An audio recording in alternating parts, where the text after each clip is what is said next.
What's up, everyone, and welcome back to Movie Raised.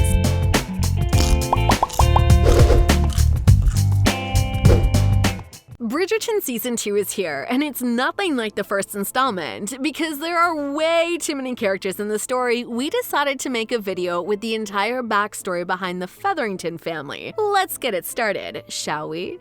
Introduction.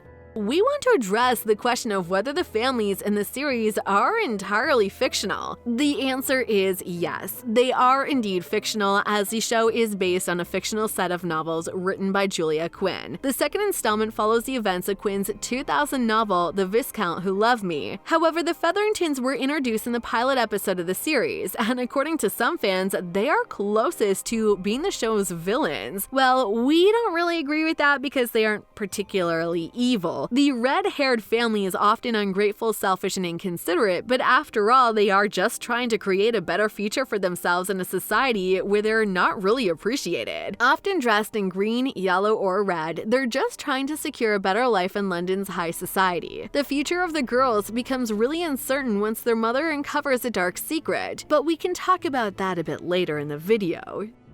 Should we dance? No, I'm all danced out for the night. Colin.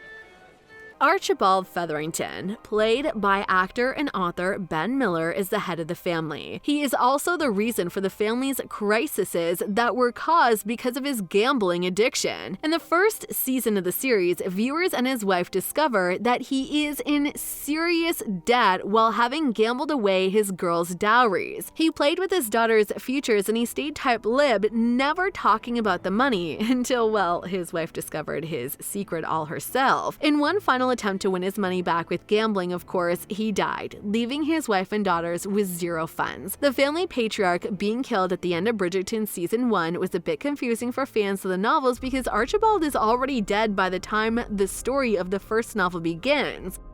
License. More importantly, how did you get it? I had an inside tip. What kind of tip?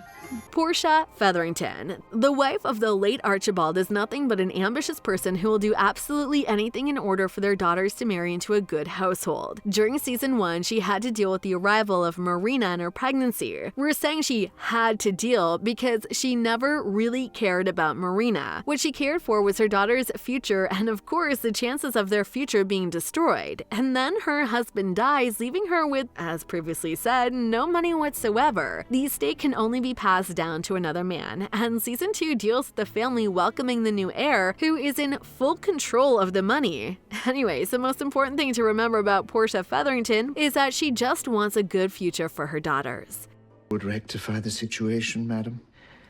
As if that ever works.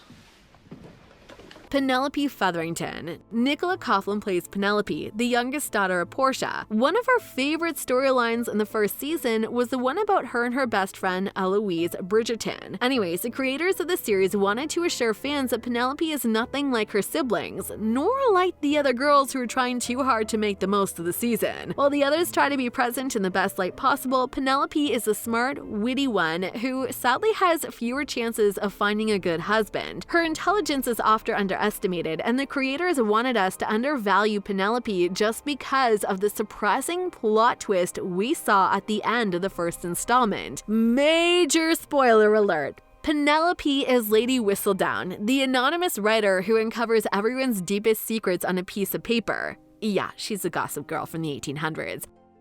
Marina, would you like me to stay in? Prudence and Felipe Featherington. Prudence and Felipe Featherington are not villains, but the showrunners often describe them as Rosella and Anastasia, you know, the bad girls from Cinderella. They are not very kind, but hey, they are constantly under the influence of their mother. Prudence is the eldest, and Felipe is the middle sister. They are both looking for husbands, though Felipe seems to be a bit luckier in that field than her sister. She had a chance to get married, but her father ruined everything for her because he didn't have any money for his daughter's dowry. Now that a new heir is the head of their estate, the Featherington sisters' futures seem quite uncertain. Marina Thompson. As previously said, Marina Thompson is a distant cousin of the Featheringtons. She was sent into the household in order to get a sustainable husband. The thing is, she was secretly pregnant, and once Portia found out about her pregnancy, Marina's life turned into a living hell. After Marina finally got a letter from the father of her child, who is also her loved one, in which he told her he wants nothing to do with her and the child, she accepted that he doesn't love her. However, the letter was not sent from George. In fact, this was a plan of Portia to force Marina to search for a husband. Later in the series, Marina finds out that George has died in Spain. She discovers this thanks to George's brother, Felipe, who surprisingly knows about Marina's pregnancy, and since Bridgerton is all about honor and that stuff, he asks Marina to marry him. Marina has two options: marry Philip or raise her child alone. Since raising her child alone in the 1800s would have been a disaster, she accepts Philip's proposal and leaves London with him shortly after. In season 2 of Bridgerton, we discover that she gave birth to twins. We don't want to spoil things for fans who plan to read the novels, but we can say this: Marina's fate in the novels is awful. Show me a smile, girl. I beg your pardon. Your teeth. I want to see them.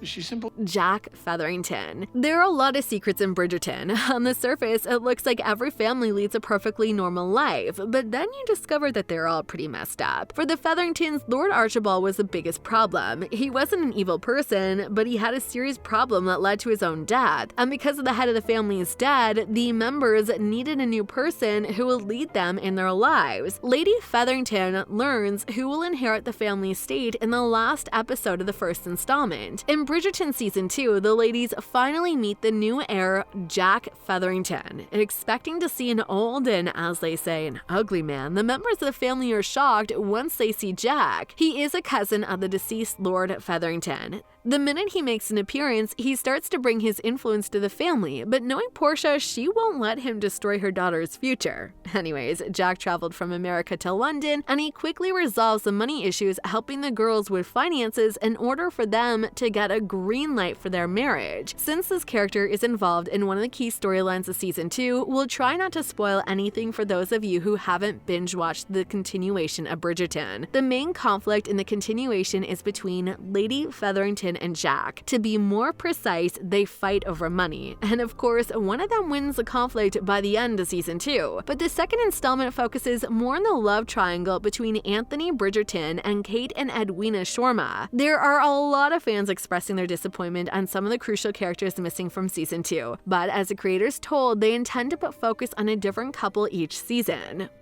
Just rehired. All of that would be solved if you would simply call off the wedding and allow me to set my cap at Miss Cal. What do you guys think of Reg Page's departure from Bridgerton Season 2? Also, tell us what you think of the Featherington family and which of the said family members is your favorite. Share your own thoughts in the comment section below, and if you enjoyed our video, make sure you subscribe to our channel so you'll never miss any of our videos in the future. As always, thanks for watching.